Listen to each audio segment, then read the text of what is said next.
Hello guys, welcome back. ચલો આપણે સાદો વર્તમાન કાળ છે ત્યારે જોઈએ છીએ, બરાબર. સાદા વર્તમાન કાળની અંદર આપણે હુ, વોટ, વેર, વેન જોઈ ગયા છીએ. હવે આવે છે વિચ નો વારો, બરાબર. વિચ જો બોર્ડ ઉપર લખેલું છે કે સાદું વર્તમાન કાળ વિચ, બરાબર. વિચ એટલે કઈ, ક્યાં, ક્યું, બરાબર.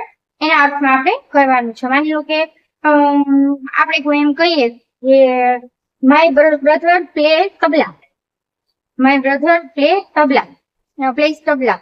તો માય બ્રધર એટલે હી છે, પ્લેસ એટલે વગાડે છે, અને તબલા એટલે તબલા બધાને ખબર જ છે, બરાબર. તો મારો ભાઈ તબલા વગાડે છે. હવે આપણે એમ પૂછો કે તમારો ભાઈ શું વગાડે છે, અથવા તો એ પૂછો કે તમારો ભાઈ કયું ઇન્સ્ટ્રુમેન્ટ વગાડે છે, તો કે which instrument does your brother play, બરાબર. તો which એટલે શું કે કયું, બરાબર. ક્યાં, ક્યું, કયું, એના ઉપર આપણે which વપરાશે. તો એ which ની અંદર પણ થોડીક સમજૂતી છે. which ક્યારે વપરાય? જ્યારે કોઈ વસ્તુનું પ્રોપર નામ આપેલું, બરાબર. કોઈ વસ્તુનું આ ક્યારે વપરાય? જ્યારે વાક્યમાં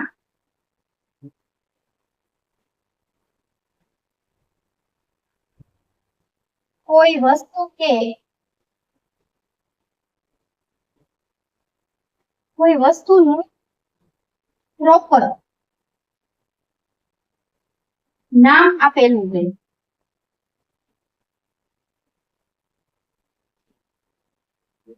ત્યારે which વપરાય, બરાબર. આપેલું. બીજું, સાદા વર્તમાન કાળની અંદર which જ્યારે વપરાતું હોય ને ત્યારે એની સાથે વસ્તુનું નામ પહેલા આવશે, બરાબર. which સાથે તરત જ વસ્તુનું નામ વપરાશે, વસ્તુનું નામ વપરાશે. હવે તમને લાગે કે મેડમ એમ કીધું કે which સાથે તરત જ વસ્તુનું નામ વપરાશે, તો એ કેવી રીતે વપરાય? તો for example, okay, which drink, which instrument, which game, etc. બાકી તો આગળ ઘણા બધા વાક્યો એવા આવશે કે જેની અંદર અલગ અલગ વસ્તુના નામ આપેલા હશે. એના અનુસંધાનમાં આપણે which ના વાક્ય બનાવશું. પણ આ તો જસ્ટ ઉદાહરણ માટે આવ્યું કે which drink કયું પીણું, which instrument કયું સાધન, which game કઈ રમત. હવે which સાથે વસ્તુનું નામ વાપર્યા પછી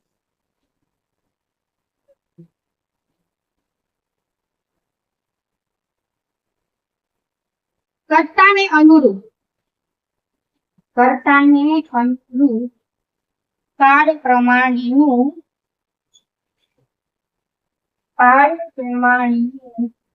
to be નું રૂપ વપરાશે,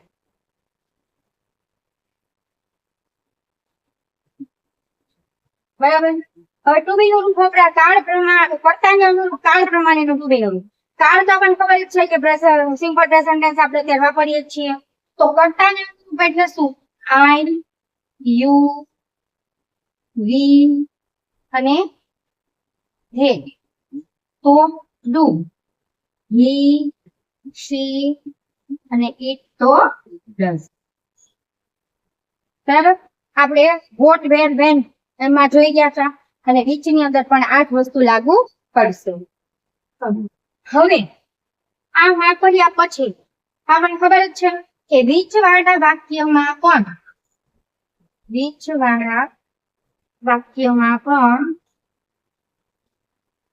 to be નું રૂપ વપરાયું હોય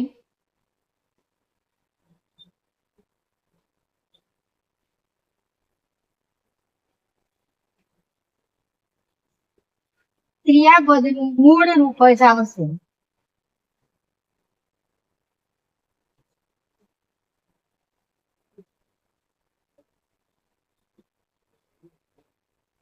એસ કે ઈએસ વાળું રૂપ વપરાશે નહીં.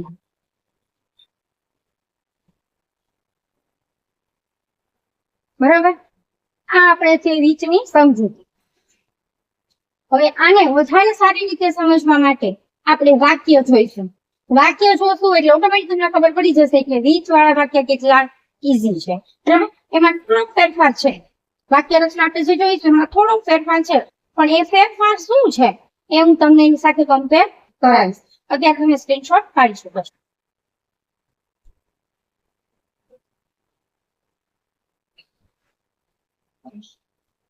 ચલો ગાઈસ, આઈ હોપ બધાને થોડું ઘણું સમજાઈ ગયું હશે.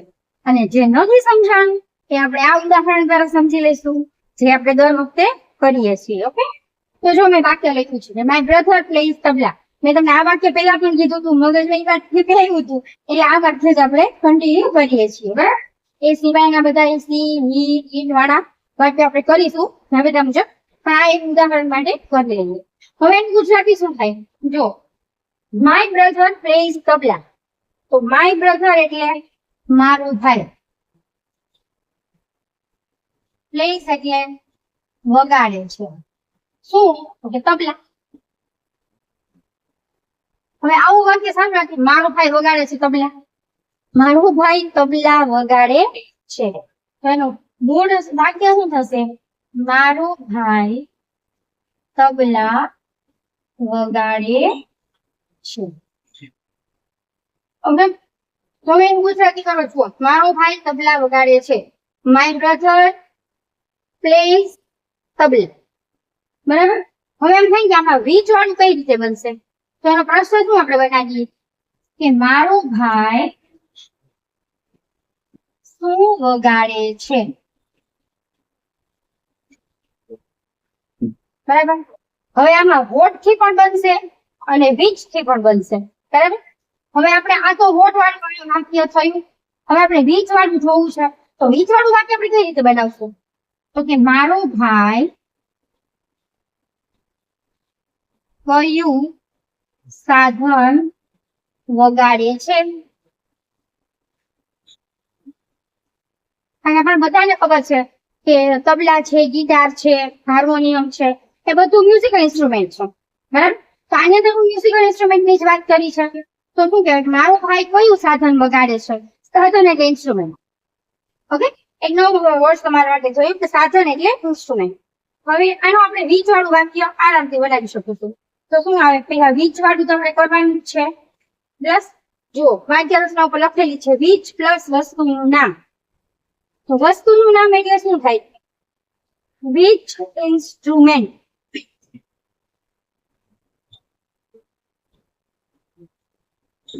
વીચ ઇન્સ્ટ્રુમેન્ટ, ઇન્સ્ટ્રુમેન્ટ એટલે સાધન, સાધન એટલે વસ્તુનું નામ. બરાબર, વીચ ઇન્સ્ટ્રુમેન્ટ. પછી શું છે? ટુ બી નું રૂપ. તો અહીંયા કર્તામાં કોણ છે? માય બ્રધર, તો ડઝ. which instrument does, પછી કર્તા my brother, વગાડવું એટલે પ્લે. ક્રિયાપદનું મૂળ રૂપ. મૂળ રૂપ શું કામ ક્રિયાપદનું? કારણ કે આપણે ઓલરેડી ડઝ વાપરેલું છે. બરાબર, તો which instrument does my brother play. પછી in the morning, in the school, in the competition, whatever, જે કાંઈ પણ હોય વાક્યની અંદર તો લખવાનું, ન હોય તો નહીં લખવાનું. બરાબર, વાક્ય રચના તૈયાર થઈ ગઈ. જુઓ, વાક્ય રચના પ્રમાણે જોજો. વીચ નું વીચ, વસ્તુનું નામ ઇન્સ્ટ્રુમેન્ટ, ટુ બી નું રૂપ ડઝ, કર્તા માય બ્રધર, અને ક્રિયાપદનું મૂળ રૂપ પ્લે. અન્ય શબ્દ જો હોય તો કરવાના, બાકી કરવાની જરૂર નથી. આની સાથે આપણે અન્ય શબ્દ વાપરવા હોય તો આમ પણ કહી શકીએ, place tabla in the competition.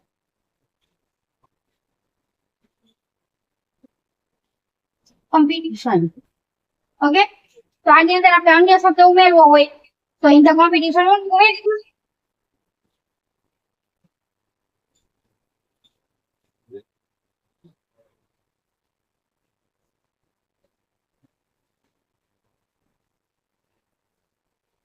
Ready?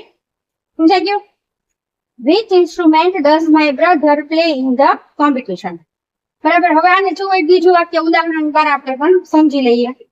પણ આ અત્યારે તમે સ્ક્રીનશોટ પાડી લો. એ સિવાયના બીજા આપણે 5 કે 6 વાક્ય પણ હજી બનાવીશું. 5-6 વાક્ય બનાવીશું, એમાંથી 2 વાક્ય બનાવશું ને ત્યાં તમને ખબર પડી જશે કે આની અંદર હવે શું આવશે. બરાબર. તો તમે સ્ક્રીનશોટ પાડી શકો. ઓકે, હવે આપણે આ વાક્ય જોઈએ. વાક્ય ઉપર ઓટોમેટિક ખબર પડી જશે કે કઈ વસ્તુનું નામ કઈ રીતે આપણે વાક્યમાં વાપરીએ છીએ. ઓકે, ચાલુ કરીએ. વાક્ય રચના મેં ઉપર ઓલરેડી લખેલી જ છે. He drives blue bike very fast. આની અંદર શું કહે છે? બ્લુ બાઇક, બ્લુ કલરની બાઇક એ બહુ ઝડપથી ચલાવે છે. તો કઈ બાઇક વધારે ઝડપથી ચલાવે છે? તો કે બ્લુ બાઇક. બરાબર. તો આ હી શું છે? કર્તા. ડ્રાઈવ શું છે? ક્રિયાપદ. બ્લુ શું છે? વિશેષણ. બાઇક શું છે? વસ્તુનું નામ.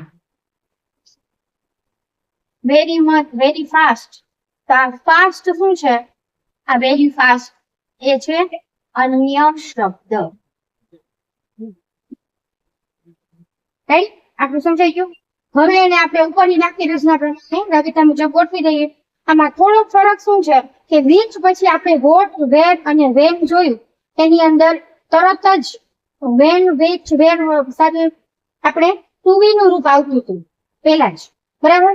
આની અંદર થોડો ફરક છે. which શબ્દ વાપર્યા પછી વસ્તુની પછી to be નું રૂપ આવશે. બરાબર. આ ખાસ વાત યાદ રાખવાની. which વાળા વાક્યની અંદર વસ્તુનું નામ પછી જ to be નું રૂપ આવશે. સીધું which does ક્યારે આવશે નહીં. ઓકે, તો લખીએ which પછી શું છે? વસ્તુનું નામ. જુઓ, વસ્તુનું નામ શું છે? બાઇક.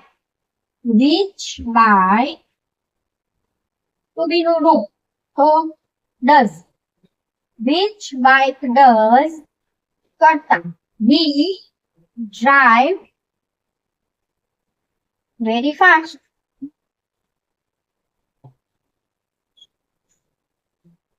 પ્રશ્ન ચિહ્ન.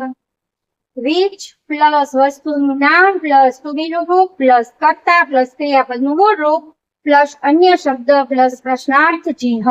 કઈ વાક્ય રચના તૈયાર આપણી? સમજાણું?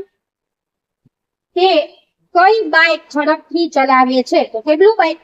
તો બ્લુ શબ્દ જે વિશેષણ શબ્દ છે એ ક્યારેય પણ વાક્યની અંદર વપરાશે નહીં. બરાબર. હવે આ વાક્ય આ વાક્ય કરતા થોડુંક અલગ છે, છતાં પણ આ વાક્ય which થી બનશે. બરાબર. she learns maths in the classroom. બરાબર. she શું છે? learns શું છે? ક્રિયા. maths શું છે? વિષયનું નામ. બરાબર. in the classroom શું છે? અન્ય શબ્દ. ઓકે, હવે શું છે આમાં વસ્તુનું નામ હતું, બાઇક હતું. અહીંયા વિષયનું નામ છે. તો વિષય એટલે શું કહેવાય? સબ્જેક્ટ. બધાને ખબર જ છે. બરાબર. કારણ કે આપણે બુક્સ ઉપર લખતા જ હોય છે કે ઇંગ્લિશની બુક છે, મેથ્સની બુક છે, એસએસ ની બુક છે, સાયન્સની બુક છે, સંસ્કૃતની બુક છે, જીકે ની, કોમ્પ્યુટરની, વોટેવર જે કોઈ હોય એ. બરાબર. હવે આને વાક્ય રચના કઈ રીતે બનાવશું? જુઓ, which પ્લસ વસ્તુનું નામ. તો વસ્તુનું નામ નથી, અહીંયા વિષય છે. બરાબર. તો વિષયનું નામ છે આ, પણ વિષય નથી. તો વિષય એટલે શું કહેવાય? સબ્જેક્ટ. which મેથ્સ શું છે? તો કે સબ્જેક્ટ છે, વિષય છે. which subject does she learn in the classroom?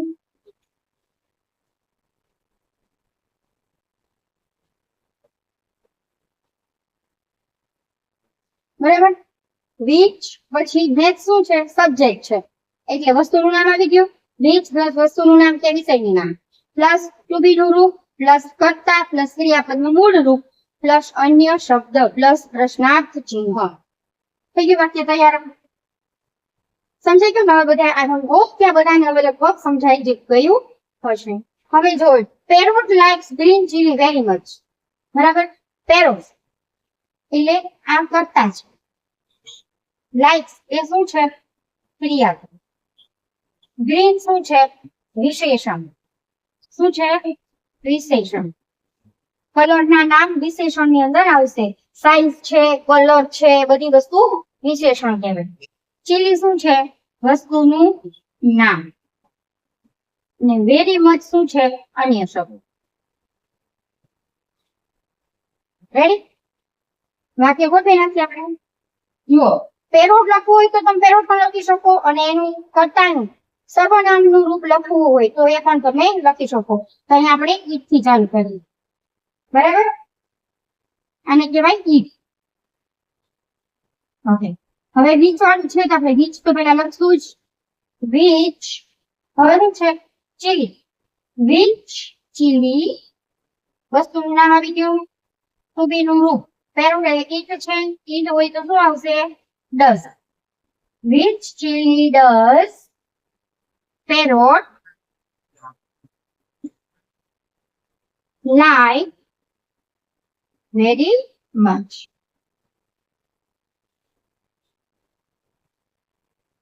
સમજાઈ ગયું? Which chili? કયું મરચું? મરચું ઘણા બધા પ્રકારના હોય.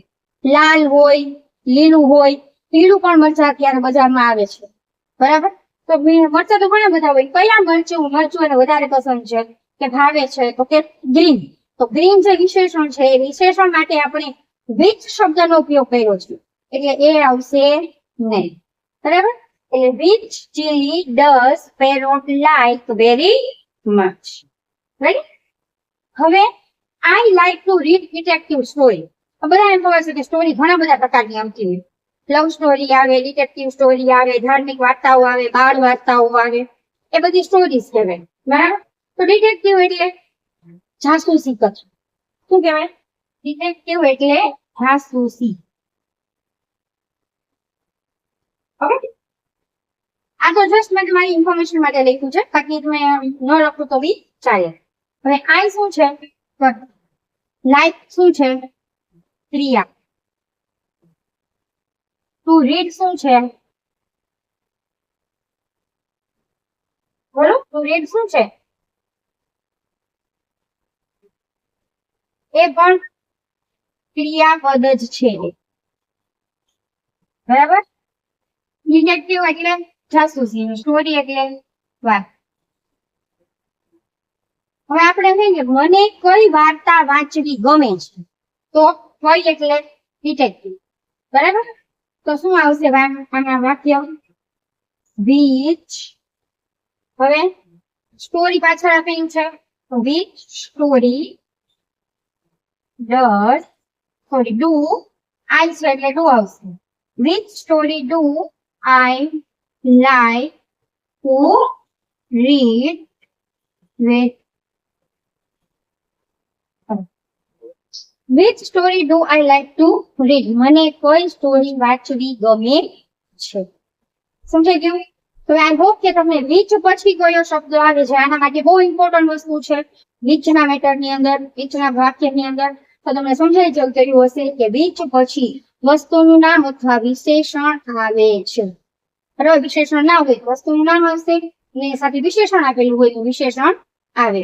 વિશેષણ માટે વિચનો ઉપયોગ કરીએ છીએ, એટલે એ વાક્ય રચના સાથે વિશેષણનો ઉપયોગ થશે નહીં. બરાબર? આઈ હોપ કે આ બધાને હવે આટલું સમજાઈ ગયું હશે. ચાલો હવે બધા સ્ક્રીનશોટ પાડી લો. બરાબર? પાછી આપણે બીજા વાક્ય સાથે મળીએ. ચલો હવે આપણે 4 વાક્ય કર્યા હતા, હવે આપણે બીજા 3 વાક્ય કરીશું. બરાબર? હી, સી, ઈટ અને આઈ વાળા કર્યા હતા. હવે આપણે યુ, બી અને એ વાળા વાક્ય કરીશું. એટલે બધા વાક્યની તમને અંદાજ આવી જાય કે કઈ રીતે થાય છે. You draw a beautiful flowers painting. બરાબર? તો you શું છે? કર્તા. Draw શું છે? ક્રિયાપદ. A beautiful વિશેષણ. Flowers વસ્તુનું નામ. અને આમ અન્ય શબ્દ.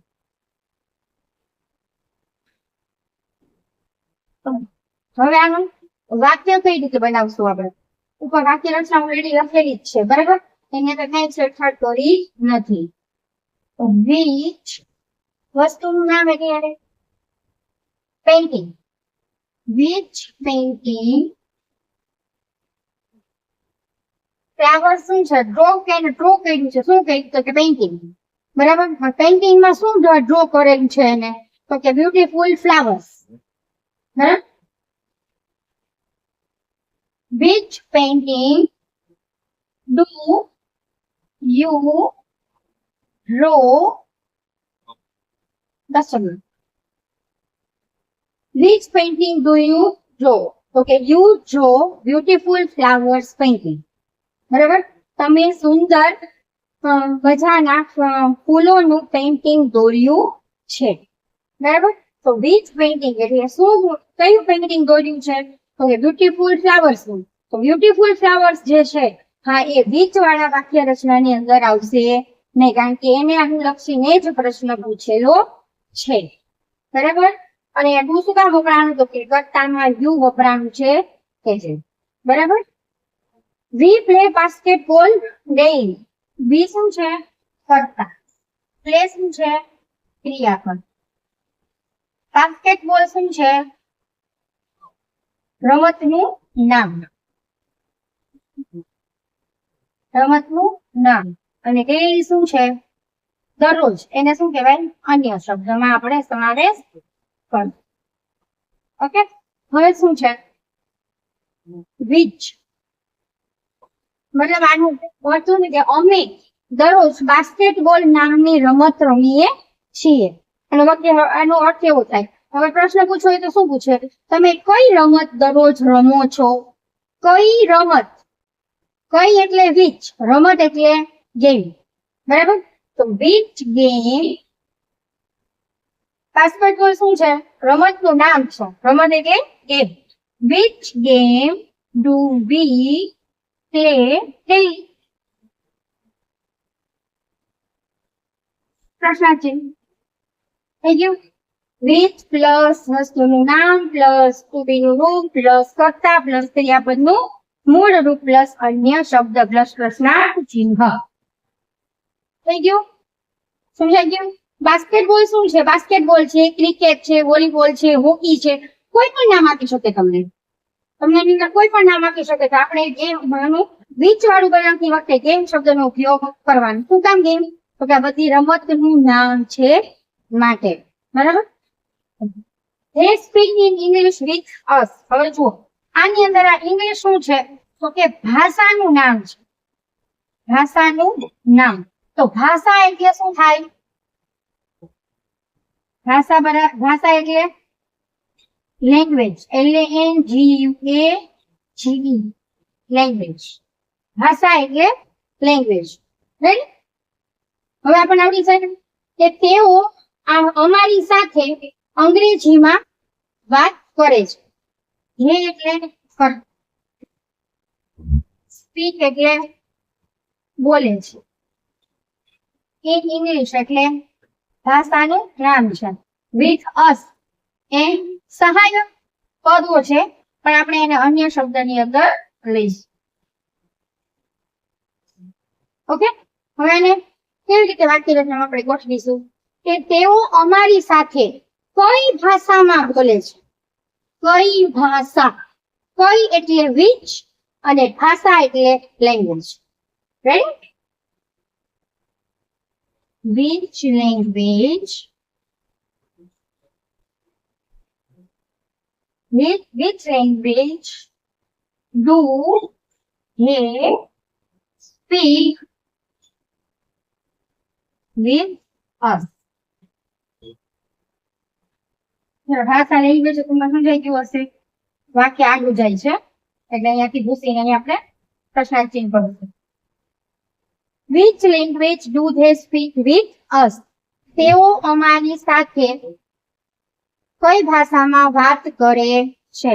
તો કે તેઓ અમારી સાથે અંગ્રેજી ભાષામાં વાત કરે છે. સમજાઈ ગયું? ચલો, આઈ હોપ કે બધાને હવે આ વિચ વાળા વાક્યો સમજાઈ ગયા હશે. બરાબર. અને એમાં થોડી ઘણી જો કચાશ રહી ગઈ હશે એ હું તમને એક સરપ્રાઈઝ ની વાત પછી કરી. અત્યારે સરપ્રાઈઝ હું કરીશ નહીં તમારી સાથે શેર. બરાબર. અમુક એવા વાક્યો આપણે કરીશું કે જેની અંદર એ બધી વસ્તુનો સમાવેશ થતો જશે, રિપીટ થતું જશે. બરાબર. પણ અત્યારે આઈ હોપ કે તમને વીજ શબ્દનો ઉપયોગ કઈ રીતે કરવાનો છે એ સમજાઈ ગયું હશે. જો તમને સમજાઈ ગયું હોય અને તમને ગમ્યું હોય તો લાઈક, શેર અને સબસ્ક્રાઇબ ચોક્કસથી કરજો. ચાલો મળીએ આવતા વિડીયોમાં. Good bye, have a nice day.